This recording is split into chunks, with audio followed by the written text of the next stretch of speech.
Many people in the games industry say mobile gaming is dead. It's impossible to launch new games on mobile after IDFA deprecation. Well, is it true? Or are these the words spoken by those making excuses and blaming IDFA deprecation for bad planning and projections, not good enough product, or other reasons? Is IDFA deprecation being used as a scapegoat?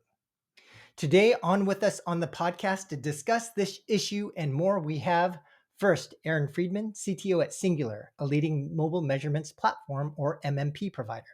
Second, Levi Matkins, CEO at LifeStreet, a programmatic marketing platform for mobile.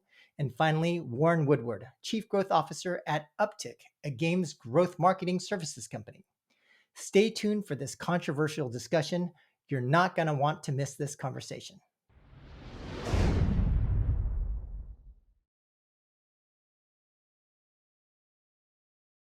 All right, welcome, guys. I thought we could just get straight to the point. We have a lot of people in the mobile games industry screaming and shouting about how IDFA deprecation has destroyed mobile marketing, has made new game launches literally impossible.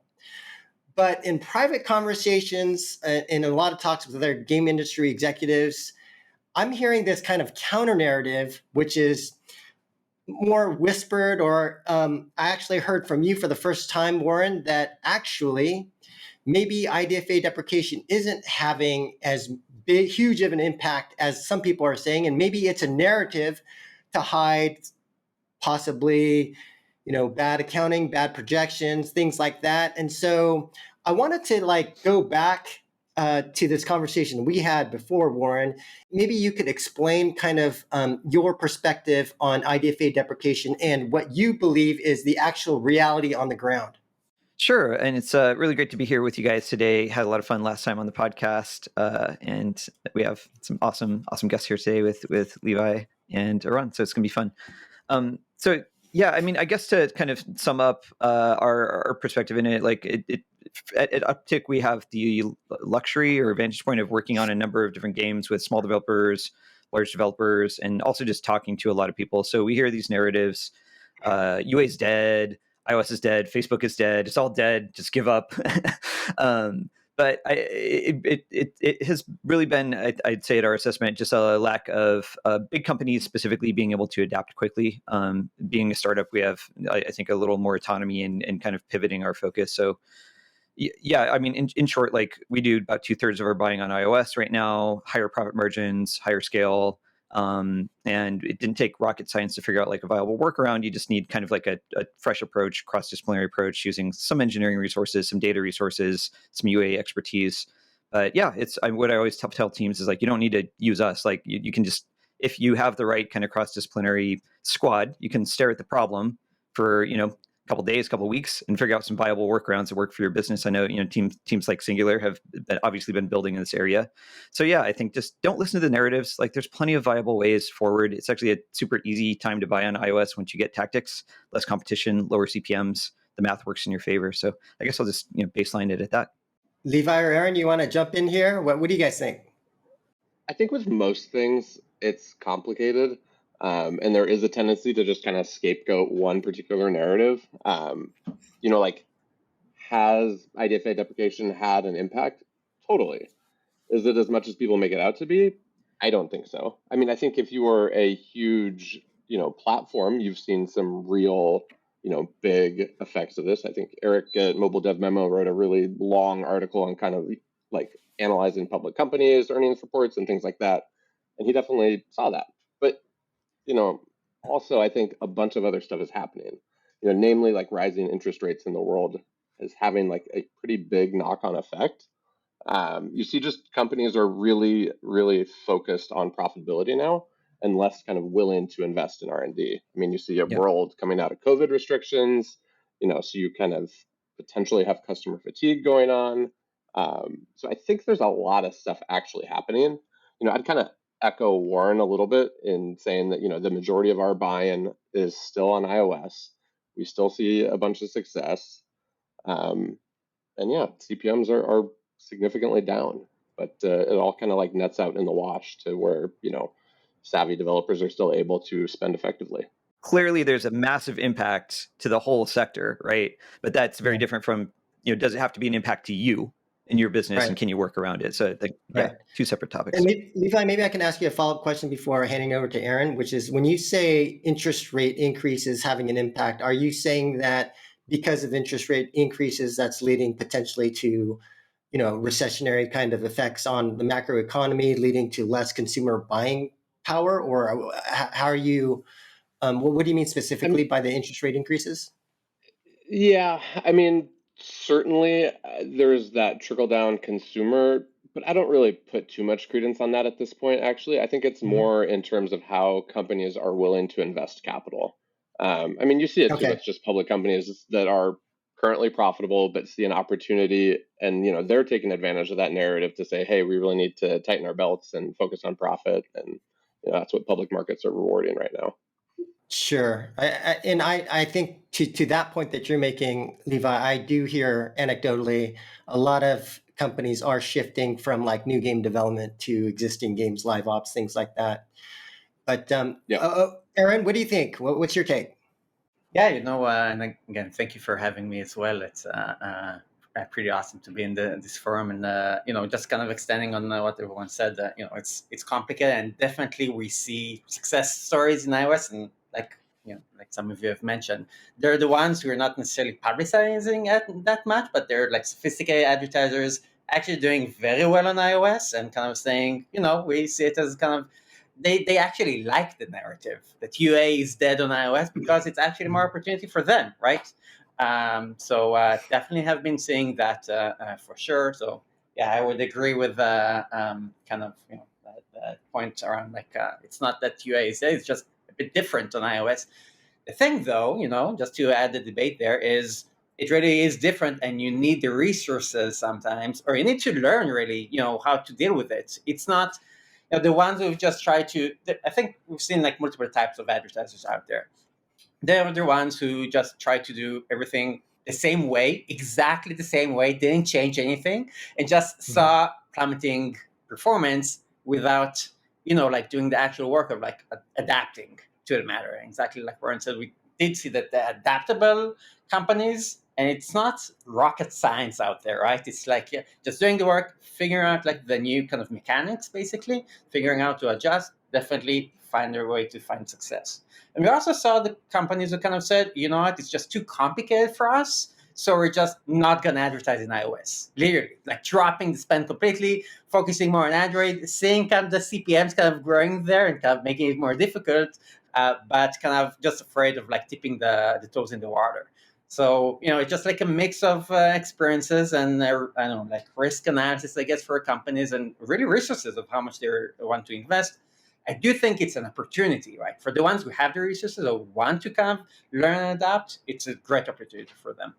I was just going to say to that point of so many companies just tapping out. I keep saying that, like, there's analysis paralysis of like, we can't figure this out. We're just not going to do anything. It's crazy to me. It's like, this is like half or more of your business. Like, throw some sort of reasonable resource at this. Like, integrate. Like, talk to more companies. That we've seen this as like such a go-to tactic for major companies of just bowing out of the ecosystem. It's like truly insane to me. And weren't like, how difficult is this problem? You said it requires like a cross-disciplinary approach. You also mentioned that you got to kind of stare at the problem to figure it out. Like, what would you guess would be the percentage of companies who have figured it out? And like, if you are to throw resources at the problem, what does that mean? Like, is it a huge sink of resources, or is it probably more reasonable? Or do I they just probably have hire a you? bias. Well, yeah, I was going to say I have a biased perspective because we're like the plumbers. Like, you don't call the plumber when everything's going great. Like, and you don't call us to come and help with your UA if you've got it figured out and you're crushing it. So I probably have an overly negative and pessimistic view because I talk to almost exclusively teams that are struggling. But as far as like what it takes, I mean, there's a few ways. One is there's just kind of two meta paths. One is you work within the tool set that Apple has provided us, which on one hand has gotten better over time, but on the other hand is still leaving huge gaps from the way that we've traditionally executed UA and what you can do today. Yep. But I've seen some companies that have said, no, we're just going to focus. We're going to work with these confines and work within the variables. We had to take a different approach. We're not developers ourselves, so we can't rely on our developers having a deep, nuanced understanding of scan modeling of what's coming out with each version. So we actually, I don't want to say ignore, but we use like the bare minimum needed data from scan, which is just the install data. So like and I always talk pretty openly. Our tools and our model is basically what I call like dynamic polling. So we just looked at the opt-ins of the users that agree to be tracked for every segment of your campaigns and apply those monetization tendencies to the rest of the sector, getting the install count via the scan installs as source of truth for installs. So we iterated with a bunch of models. That was good for us, not being a developer, so not being able to actually implement the scan methodology and just using kind of the minimum viable piece. But I always tell people, it's not the only way. This is just a way that worked with our business and in our model. So yeah, we have like 3 engineers on our team, a couple data scientists, a couple of UA people, and just working cross-disciplinary brainstorming, testing models with that. Got it. And Aaron and Levi, have you guys seen other companies that have kind of figured out other approaches besides what Warren mentioned? And Warren, it's awesome you're so open about your own specific methodology, but what have you guys seen? Yeah, I mean, where we sit, honestly, like the scan adoption is pretty limited. I mean, I think people are reliant on, Singular and others to kind of help solve that piece. So, I think the mechanisms are a little bit different. So like the targeting has certainly, like, that world has shifted upside down, and there needs to be, and there has been a bunch of innovation around how to buy more effectively in absence of any sort of profile data. And then there's the measurement piece. So, I think, the measurement piece is largely like we've kind of kicked the can on that. I think the biggest, most successful buyers are. I mean, to Warren's point, like, yes, there is some that are saying, hey, we're going to use Apple's tool set exclusively, but it's a pretty conservative approach given what the rest of the market's doing right now, in my opinion. So we don't see that as a big part of kind of successful programmatic buys right now, but I know it's there. Yeah. So I think, we're talking with many types of advertisers, the small ones, the huge ones, the ones who are more conservative, the ones who don't care really. So there's definitely a mix of methodologies out there. They're the ones who kind of say, yeah, we're doing like what we used to do, like with the opt-in IDFAs and with using probabilistic, and it works for many of the channels out there, and we just keep doing that. And for some advertisers, that works. I think a lot for the long tail advertisers, also for the advertisers who don't run on Facebook, for example, or the major channels who only have IDFA opt-ins or scan, basically, right? So it just depends a bit on the media mix, the type of app that you're trying to advertise. It's definitely not for everyone, although a lot of the market is kind of using more like still keeping the device level data and just like limiting more of their channels. Then the other side, kind of more like what Eva mentioned, the more kind of conservative maybe companies. Some of them are like very large scale brands. You're kind of saying, yeah, we're kind of exactly like Ron said, limited to kind of Apple's tools, like heavily in SKA network, doing a lot of modeling on top of that. And yes, obviously we're coming from a bad view because we're like powering like their infrastructure, especially like putting an emphasis on scan and kind of making the most out of it. I would say that, yes, the sophisticated advertisers out there, they're trying to use a combination, doing modeling on scan, but also definitely using the IDFA opt-ins to kind of apply it. Sometimes they use it for correlations, right? Making sure to compare the scan models with the IDFA data, so making sure it makes sense. Sometimes it's the kind of the addition of those two things. There are others who take even more, like there are other tools out there. Think about, for example, like the custom product pages that Apple provides. So you can actually create a link to a specific custom product page in the App Store of your app. And then you can get actually statistics from the App Store on your installs and purchases coming from that page. So there are ones who kind of combining basically everything together. So you're looking at IDFA opt-ins, scan installs and model data, and then custom product pages results. So you can see that there are multiple approaches here. It's all like around like data modeling, data comparisons, data correlations, and all of that. And yeah, and again, it changes by the company. But there's again, there's multiple tools, multiple ways to do this, and it's definitely not dead again. One kind of pain point that extends outside of the UA practitioner to the businesses is like, okay, cool, we developed a system to buy for iOS, Facebook, and for Apple Search, which is using its own logic, and for the SDK networks, which are still using probabilistic. Like, how does the CFO and the finance team still judge like iOS versus Google and what's working, what's not, and where to put that next dollar when we have like different lenses for these different categories of traffic? We've seen that also be a big pain point for businesses. For sure. And maybe kind of to add to that, definitely one of the hot topics that's been like decreasing dramatically in the last, I don't know, 6 months or a year is the whole notion of like medium mix modeling and incrementality measurement. And I'm thinking more on like those are the ones that we actually need to kind of answer to the CFO, exactly like you're saying. It's beyond like the specific campaign optimization, but what's the overall marketing contribution? How much of it is really incremental versus not? And I think there's a lot more, obviously, again, we've been kind of focusing on our own kind of media mix modeling product to help these type of advertisers. And again, there's like the whole debate around that, like where is it applicable, how accurate it is, like where can you use it and all that. So it's like a topic on its own. But it's another tool set another possible tool that marketers can use also to assess their overall performance in maybe a more consistent way across channels in a more strategic way. Got it. And maybe for the audience who is, more like just a developer who isn't that familiar with UA and marketing, if you guys, I think one of the problems or one of the things that they're curious about is that, okay, I understand IDFA deprecation has had an impact, but then what is the order or the size, the magnitude of that impact? And so if you guys were to guess, like quantitatively guess or describe the impact of IDFA deprecation, how would you characterize that if you were to just kind of throw out a number? And maybe the other question is this across, every genre? Is this every mobile kind of game out there? Or do you guys think this is affecting different genres differently? So I actually looked at the data, and I think we've also included it in our latest ROI index. So yes, the data shows that there was an impact. Like at the very least, from a budget perspective, we saw that the iOS spend had dropped by 25%, like across the board, right? And definitely part of it has also shifted towards Android.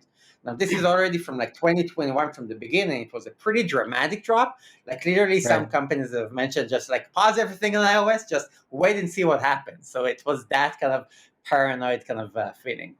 On the other side, we did see kind of increases back to iOS spend. I think a lot of it is also due to kind of improved tools and kind of improved expertise, such as like Orange Teams and such, that kind of enabled that ramp back up at that confidence that, actually you can run UA back in iOS. So today we're actually in a pretty close stage to where we were like 2 years ago. You can basically say, yeah, maybe like without that kind of change, we would have been much higher. But yeah, that's kind of at least a very direct effect on that we can see from the data. I was going to say I could add a little context kind of across genres because we do see a lot of data on that. So I think there is in the era of modeling, which is where we are for iOS right now, no longer have deterministic results. The more data points you get, the more accurate your models are.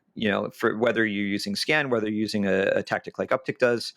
So we do see an edge for games that can produce more frequent signals. So I'd say like there's two factors. Like if a game has more frequent small purchases and it's more mass market and can be operating at more scale, both of those variables will give an edge. So I'd say that we're very focused in gaming, but like the game that would struggle the most right now, it would be niche, small audience, whale driven. Because then say that you're running a campaign on Meta and you're only getting the opt-in data for 1 out of 7 or 8 users, which is a common rate we'll see.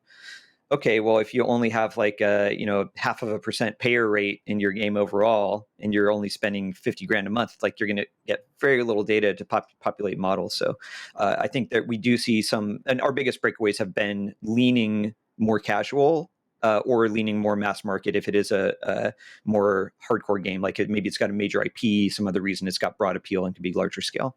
Before IDFA deprecation actually got rolled out, that was kind of one of my theories, is that it would have basically the biggest impact on kind of well-driven games, and especially ones that have long payback periods and things like that. But like, then I had guessed that the genres that would be most impacted would be Forex and social casino.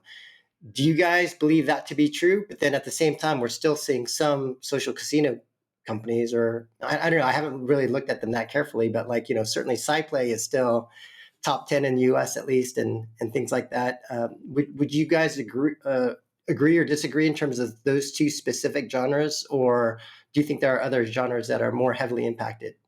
I don't have a lot of data on Forex. I do think social casino, like, has certainly been impacted. I think, largely like where you buy has been impacted, and I think their overall scale is pretty impacted. That said, like, from where we sit in a programmatic spot, it was just the truth that if there is an IDFA, Facebook Meta has better profile data than anybody else out there.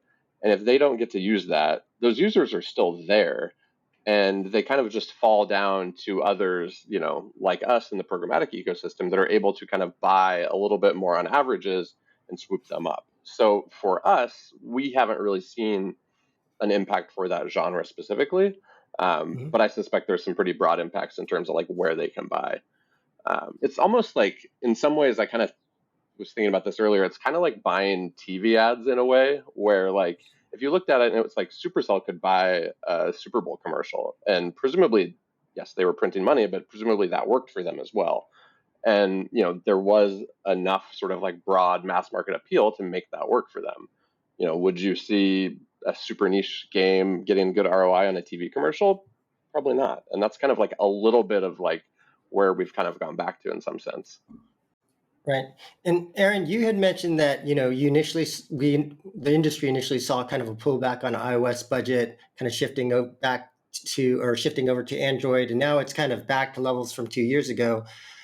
So I guess one could argue that the biggest impact of IDFA deprecation, maybe not to ROAS, but to scale, to the amount of volume you can get for your games, or like, how should we, could we also interpret what you have said as perhaps that, you really didn't know what your ROAS was, so you just kind of waited to see how things turned out. But now that if everything's back to sort of normal, maybe things are relatively okay or same-ish, or again, trying to characterize the scale of the impact, maybe it's not that huge of an impact. What do you guys think? Yeah. I think personally that again, it's a bit more complicated than that. It's not like I don't know, like pre post COVID, like everything is back to normal again. It's the industry has definitely changed, right? And if you want to run Sure. UA on iOS, you need to do things a bit differently than before. And like we talked about, are the different practices, either a different media mix, or different tools or different methodologies. Like something needs to be different, and it changes. So some of the advertisers out there kind of paused, and then try to dip the toes in the water and kind of gain that confidence, scale it back up. We saw a lot of these, right?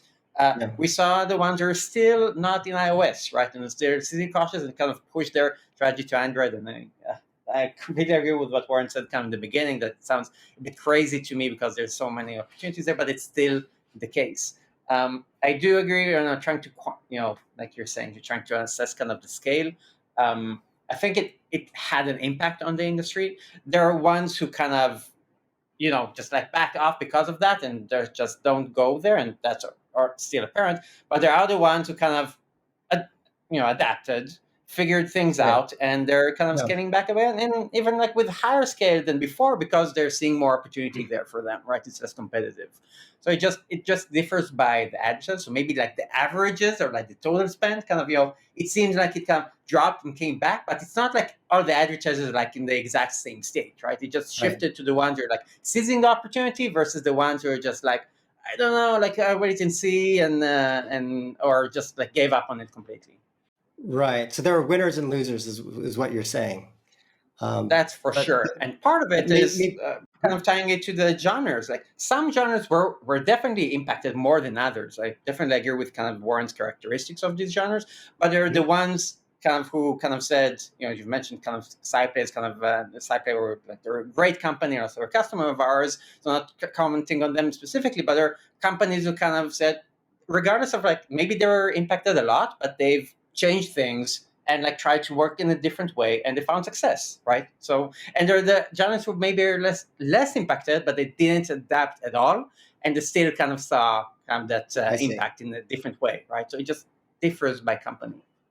Oh, I was just going to bring up a side topic that these comments put in my head, which is, do you guys have thoughts on, some of the, I don't want to name specific names because they may be clients or customers of some people on the call, but any of the M&A activity that we've seen over the last year that's sort of directly informed by these changes, and perhaps the internal bullishness of founders, of executives on the growth potential of their studios. How direct do you think the correlation is? It's our guesses, I think, but I guess I think, like we said, before, it was a pretty dramatic year, regardless also of kind of iOS and IDFA and all that. So it's hard to say whether. I'm not familiar with any cases that were directly associated by it, but yeah. So it differs, I guess. I can imagine how some of the smaller companies out there who've seen the struggles might have been scooped up, for example, because there's and you can also say it, by the way, on the media side as well. There's been some consolidation on the ad network side in a sense, and that might also be related to kind of the changes going on there. I don't know. What do you think? My guess is that's not a huge piece of it, but I do think it's it's like any of this. It's in people's minds for sure. But it's been an interesting time in M&A for sure, and it's it's just a weird kind of state of the economy and the world right now, I think, in our industry. So, I mean, I guess to me, the things seem correlated. Like we see, Joe, you mentioned new titles are being canceled at a faster rate. Investing in growth of the games is down overall. So I think there's a narrative where companies typically don't seek an exit when they believe that when they have extremely high confidence in their future growth. And this is not like my area of expertise, but I don't know. Maybe I'm assembling my own narrative, but it does seem like as the industry has struggled to adapt to how to launch and scale new games, there has been an acceleration, both small and some of the major players, of consolidation and M&A. And some of it may just be strategic risk mitigation of it's not that we just have more uncertainty. So maybe it's a good time to mitigate risk through investment, through mergers. But there definitely, to me, seems to be a correlation. It's like the multiples that we're seeing now in terms of purchase price on revenue or whatever are certainly significantly down from what they were 18 months ago or so. So the fact that deals are still getting done is definitely indicative of probably less confidence in your future growth, because if you were super confident in your trajectory, now is not the time to exit. Now is the time to be a buyer and bargain hunt in M&A. So it's there is something going on, certainly. Yeah, my own opinion, Warren, is that I agree with you that what you are saying is part of the rationale, in my opinion, where I do feel like the M&A is happening because these companies need to show growth somehow, and if they don't believe they can do it organically, then they'll do it externally. And maybe the narrative around IDFA deprecation has made people more fearful, and so with that fear that, hey, we will not be able to launch a new game or whatever, that just accelerates the motivation to acquire an external studio that has products so that they can show that growth. And certainly I think the way that companies are structured today, and corporate officers and leadership is incentivized is to show that growth. So yeah, definitely agree with what you're saying. And so maybe coming back to, for a team out there or a game studio out there who wants to operate in this new world of IDFA deprecation or this new way of doing UA, could you talk to me about the impact to teams today versus how things were operating before? How would you run your UA differently? You guys talked a lot about modeling becoming much more important than it was before, things like that. Like maybe you could speak to me about the general changes to a team or to a process for a marketing team.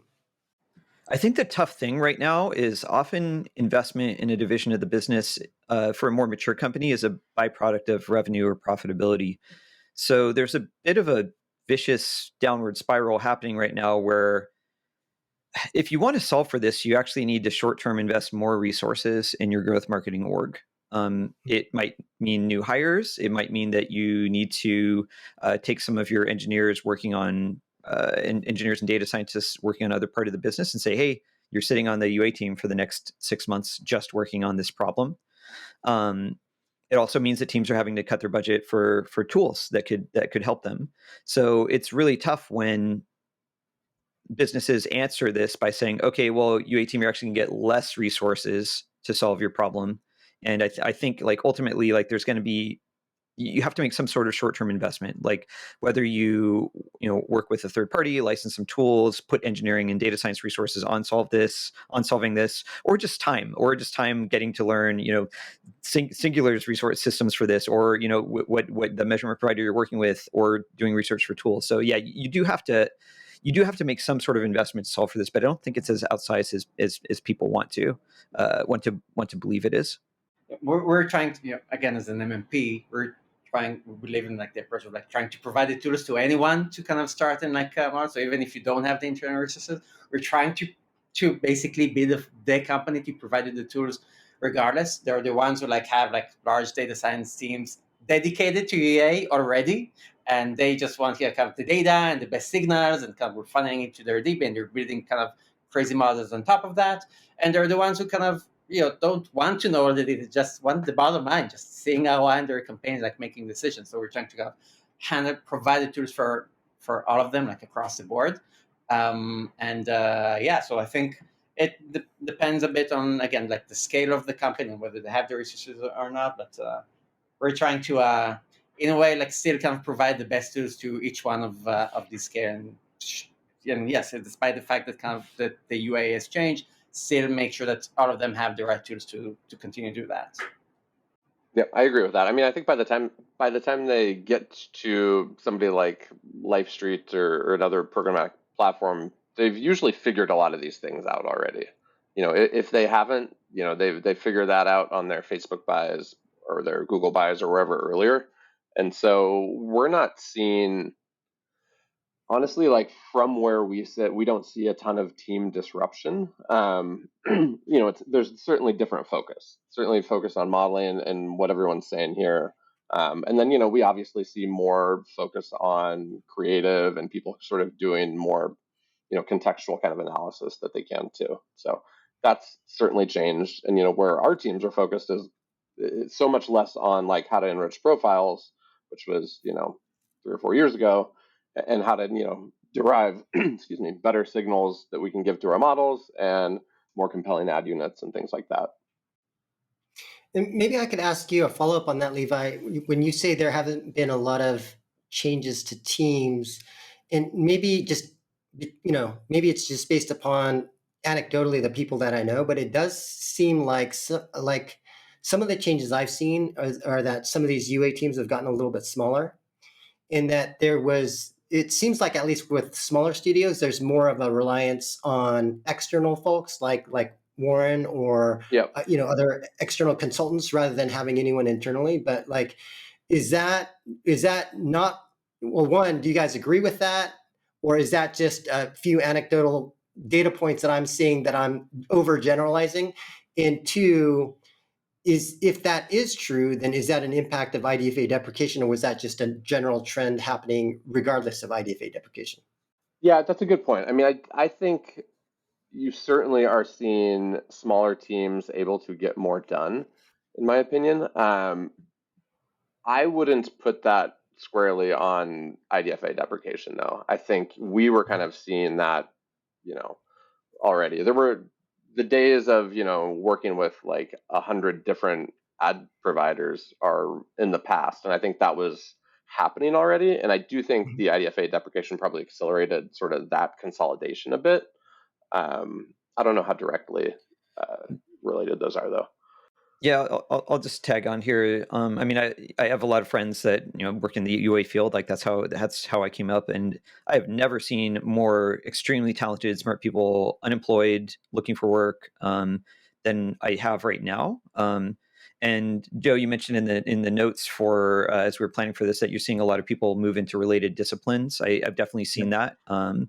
And yeah, for us, it's been historically it's just been really hard to hire good UA people because they're so in demand. So it's definitely we've been a little bit opportunistic of snatching up some really talented people. But it is really hard to see like friends that are so good at what they do not being able to find as many opportunities. But I do think that shift of and even for our own branding, we stopped talking about ourselves as like a UA house and we just talk about games growth. Because part of this new era is you're not going to solve these problems by like setting up your inside the Facebook dashboard, setting up your campaign a little bit differently. Like that's not the issue. And sometimes bigger companies will come to us and be like, hey, can you just run Facebook iOS for us? We don't want you to do creative. We don't want to use your model. Just do Facebook better. And we literally won't take those on because that's not how you solve the problems right now. It's like you have to be resourcing and thinking about creative different. You have to be thinking about your data different. And turning the actual knobs inside the UA channels means less, I think, than it ever did, actually, as the algorithms have gotten better and less of that data is even being passed to the channels. So yeah, that's a few thoughts from our end. Great. And Aaron, you had mentioned earlier that you felt like budgets, Apple relative to Android, were relatively back to normal levels. But could we kind of characterize the current state of UA in the context of Apple versus Google? Like, and I'm not recent. I've been heads down just developing stuff. So like, I'm not even sure if like the Google version of IDFA deprecation is that even rolled out. What's the current state of the kind of relative platforms in terms of UA? Right. So so definitely Google announced their plans to do their own version of the IDFA deprecation in Android. It's called the GAD deprecation, and it's part of what they call the Android privacy sandbox. So it's like again, a major change is going to happen in Android. They've announced it like well ahead in time. They announced it basically a year back last year, and they said it's going to happen 2 years from that point. So basically, we've passed a year since then. Now they have the privacy sandbox in beta stage, and we have basically another year until it actually happens. The thing is that it's a bit different or very different from what happened in iOS, and there's some nuances there. For example, last click based on kind of Google Play Refer is still going to remain the same. So there's Android and iOS are very different platforms, so things behave differently. There are different mechanics and different tools to still get measurement and other things. And also Google offered some new APIs to improve it. So I guess the short answer is there is a big privacy change that is expected to happen around 2024. And there's a lot of planning that can be done there. It's going to be a bit different than what we saw before in iOS, but definitely room to test and adapt as well. I think one big difference between Apple and Google is, I mean, plenty of people have talked about this, but ads are such a bigger part of Google's DNA and their revenue. And they, I think, are going to be a lot more mindful of things that undercut that. And, from conversations and folks I know, at Apple, like it's clear, especially before these changes happened, that Apple, I think, much more discounted the whole UA ecosystem as even adding meaningful value. I think really underestimated how much of the discovery of their products came from outside forces and overestimated their own products, their own app store and the discovery methods within that and the editorial as being the primary driver. So I think they were maybe surprised by how much growth of certain products shrunk when they cut out the legs from external parties to be able to grow their apps the way that they could before. So I think we'll see. I think Google is a lot more mature in this segment because it's just a bigger part of their DNA and of their core business. Okay, and maybe getting into a little bit of the nuts and bolts for people in the audience that want to know, like, what's actually working well or in the new environment. Are there any changes in terms of like campaigns or how you buy or anything like that? Some of the knobs you were talking about, Warren, has any of that changed dramatically, or what is the current situation there? From a channel standpoint, if anything, and I think Levi referred to this, there's been more risk aversion. I mean, that's the theme with a lot of this. As budgets get smaller, there's more risk aversion. I think the main thing versus a few years ago, I had a conversation earlier today where chatting with someone in a large company who was saying, talking about the narrative of Facebook being dead as a channel. It's definitely not dead, but now it's like it may be the largest channel. It's not default the largest channel. Kind of same thing with Google. So in our portfolio right now, we have games where Meta is the largest channel. We have games where Google is. We have games where TikTok is. And we actually have some where one of the larger SDK rewarded video networks is dominating all of those. So I would say the players have not changed. If anything, they've consolidated. But the sort of vying for who is driving the most profitable growth in a UA portfolio has become a lot more close and tense than it was a few years back. I can add that, yeah, that definitely correlates with what we see in the data and kind of showed up. So it's really interesting to see that things have leveled up a bit, even more than just a bit between players. Okay. But yes, like it's the same kind of media channel names that we're familiar with from before. There's other trends that are kind of interesting in the market, maybe connected to the IDFA deprecation, maybe not. Like there's a lot of more conversation on CTV channels, for example, CTV traffic, and there are many more kind of experimenting with these channels and seeing some early success there. So there's kind of always like trends, and kind of things that are kind of coming up. But in general, in terms of like the media channels there, yeah, it's very aligned with what Warren has said. No, I was just going to say that. I was just going to comment real quick that that's a pretty neat byproduct, I think, of the IDFA deprecation. As like the profile value has dropped, you've started to see more players be able to kind of succeed and have a healthier kind of market versus 90% going to Google and Meta. Yep. Right. And so I thought as a final question, I could ask you about, Aaron, you were talking about there's interesting other trends like CTV, for example, but what are some of these other trends? Where are we headed? What's the future of performance marketing on mobile? Like, certainly we've seen, a lot of changes in terms of teams, in terms of like performance and things like that we talked about. But what are some of the other things that people should be aware of? Where is the future of UA? I'm actually getting asked about this a lot, like what's the future of UA and all of that. And I think if I take like the measurement piece for a second, first of all, I think we're not done with the changes yet. There's more coming in, like I just mentioned, like the Android privacy sandbox. There's like, if I take it like, again, we have like cross-platform advertising, we're also advertising in web, and there are kind of changes there as we speak, basically, with kind of the cookies deprecation and ITP. So privacy changes are still coming in, and I think in general, there isn't like from what we've seen. My guess is that there won't be like a kind of a silver bullet kind of solution to SK network or privacy sandbox reporting to kind of solve everything.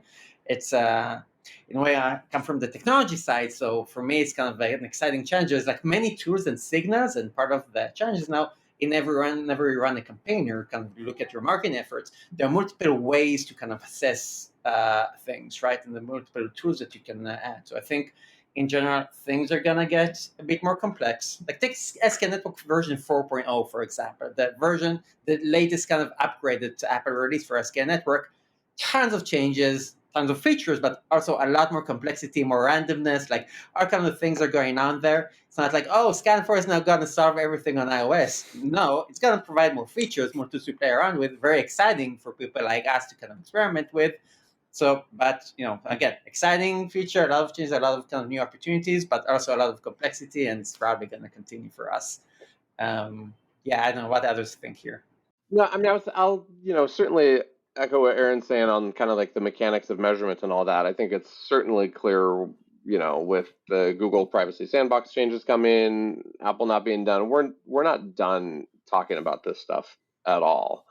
And certainly new channels are coming up. I'll be a little bit, I don't know, everyone's talking about this right now, but we are pretty deep in trying to explore like uses of generative AI in creative, for instance. And I think that's actually going to, over the next year to two, start to have some pretty big impacts on how and where people can effectively buy. So we're kind of early days like everybody else is, but there's a lot of really interesting stuff happening there. I think, like as a thought exercise, eventually, I think creative production costs, be it in game or in making ads, go close to zero.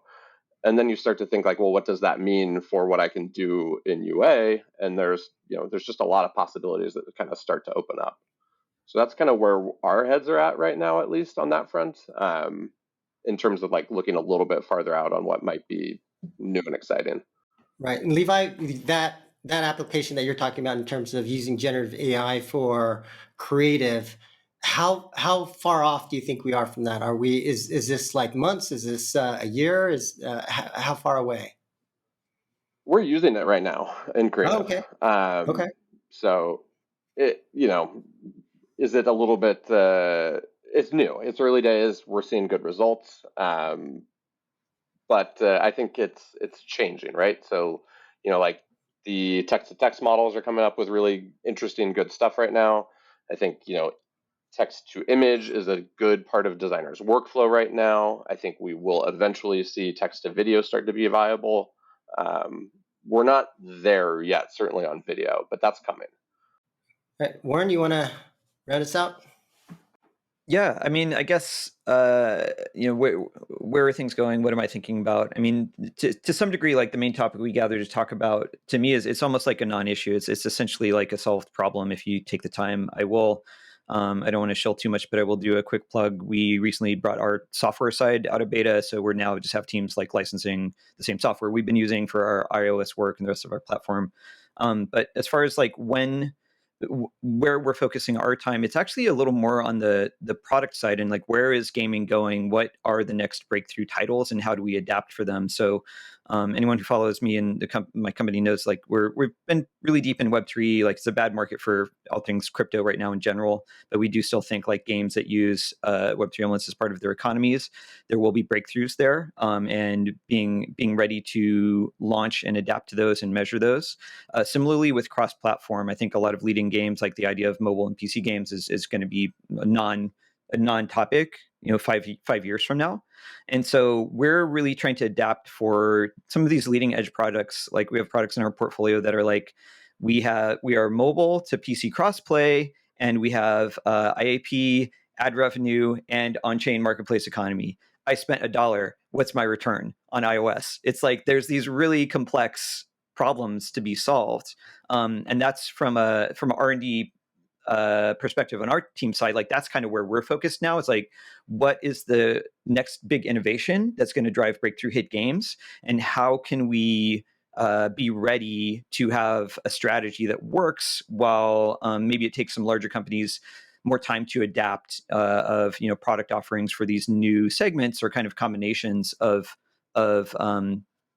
gaming platforms and economic models. So that's really what has us excited and where a lot of our R&D is going right now. All right, gentlemen, that was my last question. So Levi, Aaron, Warren, thank you so much for all of the insights, and for our audience, we will catch you next time. Thanks, everybody. Thanks, guys. Thank you. Bye-bye. Thanks so much, guys.